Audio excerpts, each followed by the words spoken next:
All India Muslim personal law बोर्डतर्फे नव्याने करण्यात आलेल्या वक्फ कायद्याविरोधात बुधवार दिनांक 30 एप्रिल रोजी देशभरात घरोघरी तसेच व्यवसायाच्या ठिकाणी 15 मिनिट वीज बंद ठेवत सायलेंट प्रोटेस्ट करण्यात आले।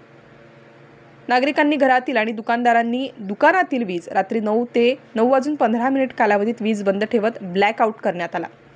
नवीन वक्फ कायदा मुस्लिम समाजाच्या धार्मिक आणि सामाजिक हक्कांवर गदा आणणारा असल्याचे बोर्डाचे म्हणणे आहे। यात वक्फ संपत्तीच्या मालकी हक्कावर प्रश्नचिन्ह निर्माण करणाऱ्या तरतुदींचा समावेश आहे।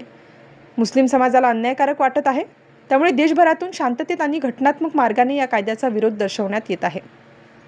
याचाच एक भाग म्हणून बुधवारी दिनांक 30 एप्रिल रोजी रात्री 9 ते 9:15 कालावधीत मुस्लिम बांधवांनी घर आणि दुकानातील वीज बंद ठेवण्याचे आवाहन बोर्डातर्फे केले होते। त्यानिमित्ताने जुने नाशिक, नागजी हॉस्पिटल परिसर, वडाळा रोड, वडाळा गाव यासह अन्य मुस्लिम बहुल भागात अनेकांकडून 15 मिनिटे वीज बंद ठेवत नवीन वक्फ कायद्यास विरोध दर्शविला।